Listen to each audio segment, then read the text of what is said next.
This episode alone might be more ridiculous than all of Seed of Chucky. Groovy. So this episode opens up with Jake and Father Bryce, Devon Sawa's character, having a conversation in his office. The priest is talking to him about choosing the right path and all this kind of stuff. We have some character development in this episode, and this might be my favorite episode of this season so far, I think. Even though it is super fucking wacky. So we get back to Chucky being held captive, and the kids decide that they're going to torture him, and that's fantastic. You know, their normal methods of torture don't really work on Chucky. He seems to kind of enjoy it. I thought that was kind of hilarious. It feels very, it just feels very in tone with the show or the direction they're going. They're also setting up the character Jake to have these relationships with the members of the faculty, like the nun, I can't remember her name, but she talks to him about, forgiveness, and she seems to be taking a special interest in him and maybe Devon a little bit. And I believe that she kind of knows that they're together. She knows their situation, but she's kind of on the DL about it, which is cool. And then, we kind of catch back up with Lexi in the episode a bit, but then we get fucking that Trevor fuck comes in and just has to just piss on everything. Every time he's on screen, I get physically upset. I get so angry every time this Trevor character comes on screen. He's such a fucking dick. Anyway, so Trevor kind of sees Lexi, sneaking one of her medications, and he, was like, hey, fucking students aren't allowed to have their own meds. It's kept, locked up and distributed as such, as needed or whatever. So she kind of plays dumb. We get this whole situation. Basically, long story short, he knows she's got some shit. He knows that she's a fucking addict. He is holding it over her head, and he is planning to blackmail her. He's also just being a fucking dick, talking about how her mom lost the election, but there's like a whole thing there.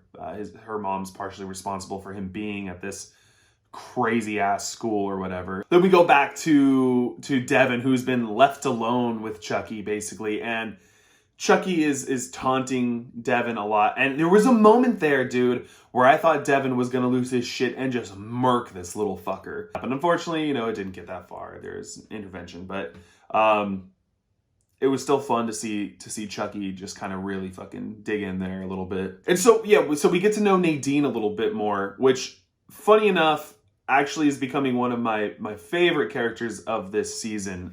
She's fucking hilarious and is proving to totally be like a worthy character. But anyways, we get back with all the characters, like the whole gang's together, and they have the bright idea of brainwashing Chucky. And what they're gonna do is sort of like condition him and have him strapped down. They put the fucking bobby pins in his eyes to hold his eyes open, which is great. And they have him strapped to the chair and set up with a video showing all this horrendous, like brutal shit, horror movies and all this gnarly stuff. And basically like torture him to make him have, a negative reaction to that kind of stuff till eventually it works, and then they force a positive reaction with like Care Bears and all this fucking shit, you know what I mean? Which is kind of funny to see happen with Chucky. To see him in that situation is just kind of, I mean, at this point, the show can do whatever it wants, and either you're here for it or you're not. So they all fall asleep, while Chucky's being conditioned, rewired and brainwashed. And they wake up, and the little fucker has the ties came undone hours before they woke up, and he's just acting. It's so weird to see Chucky being like a good guy, and I don't fucking buy it. It's so hard to buy because I feel like Chucky's the kind of person that would totally just roll with it, but then maybe they get a little, they second guess themselves when he's like, oh, I've been untied for hours or whatever. It's really interesting. Also, does Chucky shit? Because he talks about how he's hungry and he vomits enough in this series. And so, does Chucky poop, dude? Just random question. Anyway, so not only is Chucky now repulsed by gore and negative shit, he also seems to like have amnesia. He just like, his memory's been wiped. They give him like a full-on fucking rewire reset. He is just totally completely new. I don't know if I buy it. You know, I still feel like Chucky could totally be putting on a show, but how fucking crazy would this be if they have like a Chucky doll on their side? I mean, it's super fucking wacky, but I mean, this series has been wacky from the start. I mean, come on. Then of course, the fucking moment where Jake and Devin fucking kiss and Father Bryce sees them, I fucking just keep your fucking hands off each other. It's fucking easy. You're out in the fucking hall. Just don't. You fucked up.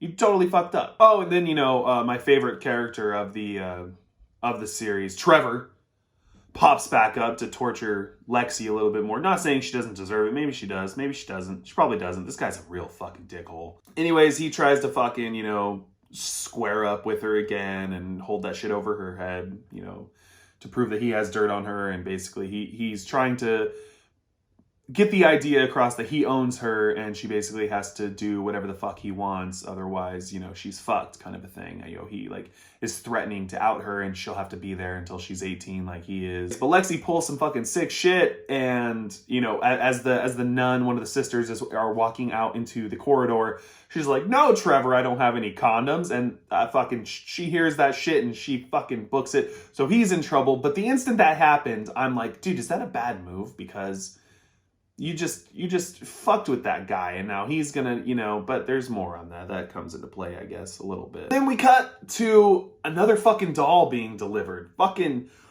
FedEx is on their shit, or UPS or whatever the fuck. Another fucking doll is delivered.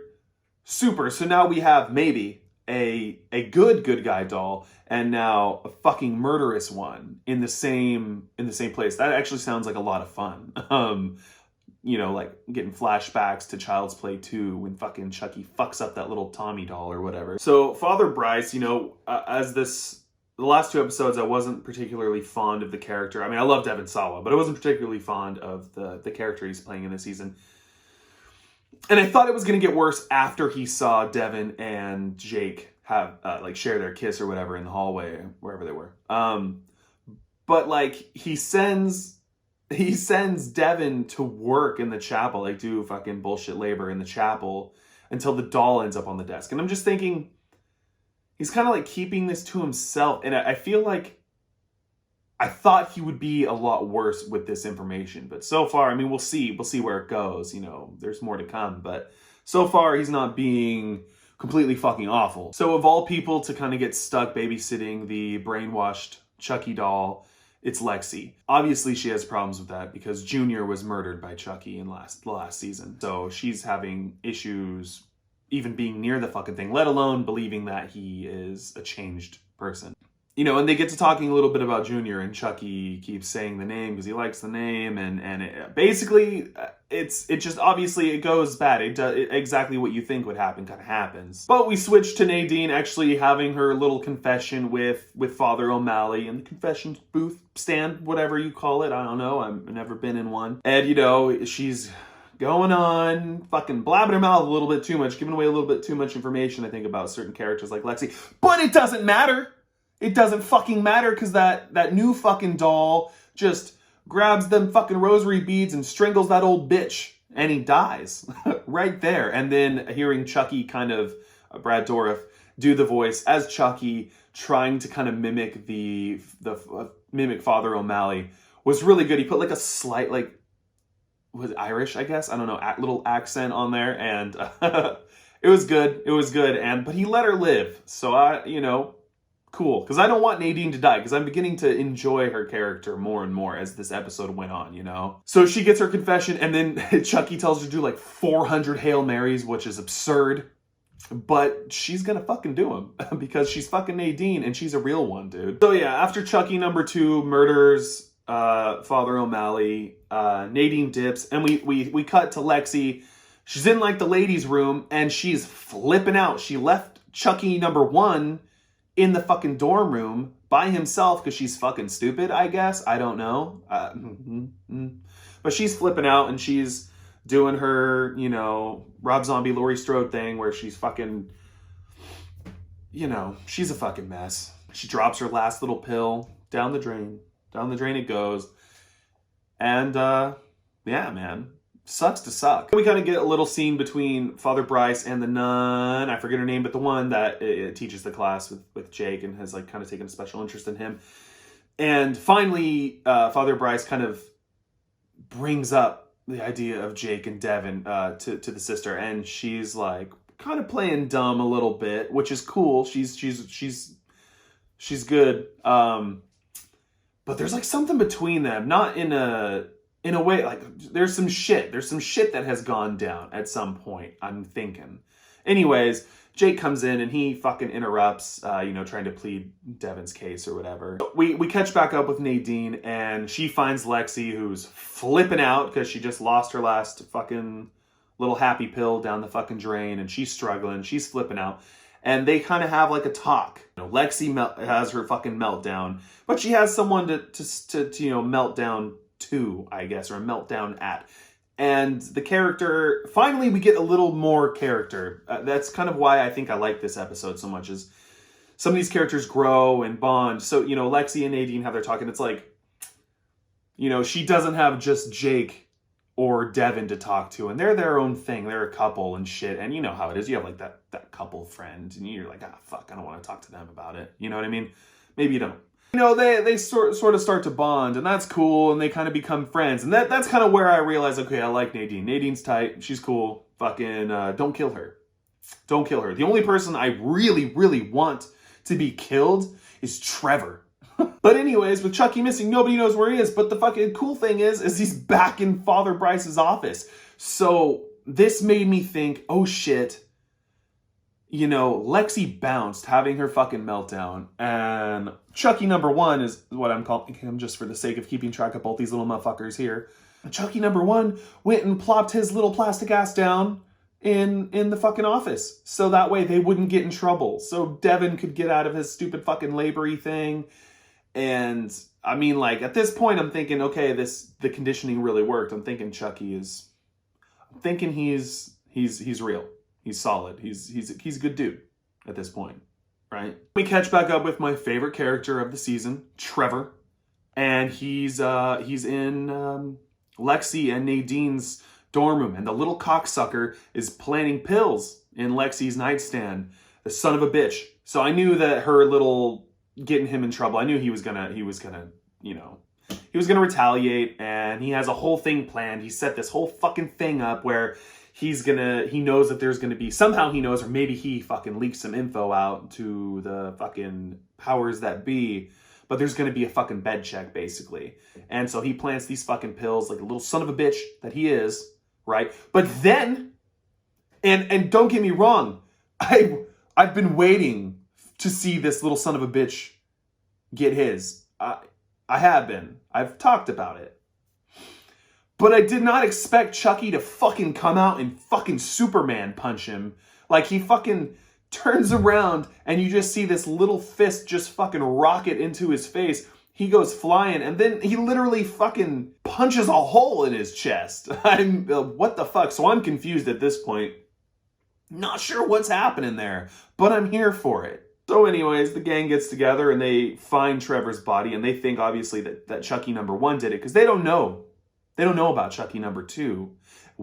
None of us know about Chucky number 2 yet, but we're all gonna find out about Chucky number 2 real quick. So yeah, the room inspection happens that Trevor's bitch ass knew about, and luckily enough, I guess the gang is kind of fast enough on their feet to get that shit figured out. So, Jake and Devin, they grab Trevor's body, they throw his ass in the closet, and they go in the closet with him, and Nadine and Lexi cover up the blood with a blanket and stuffed animals and sit there.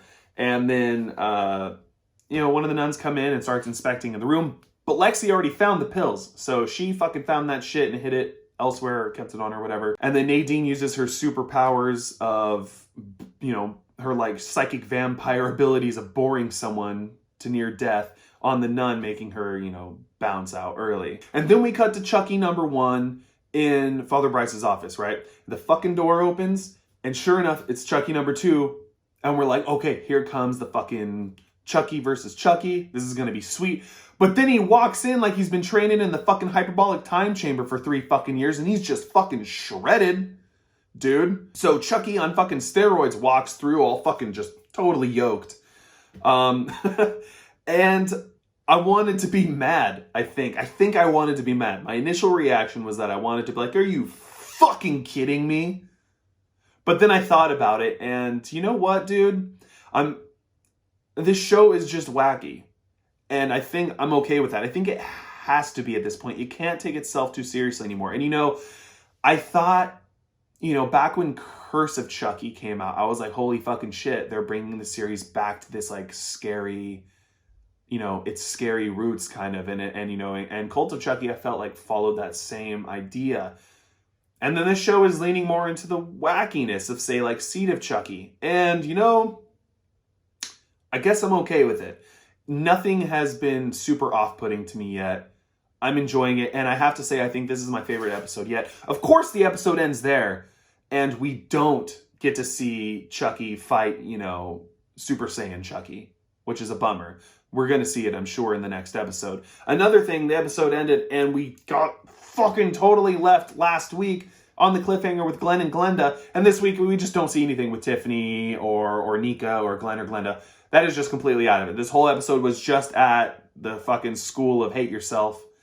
And none of it was there. So maybe next episode will be a lot of Glenn and Glenda and Tiffany and Nika and that whole situation going on over there. I'm looking forward to that episode. So we'll see. Anyways, tell me what you thought about this episode. Did you love it? Did you hate it? Was it eh?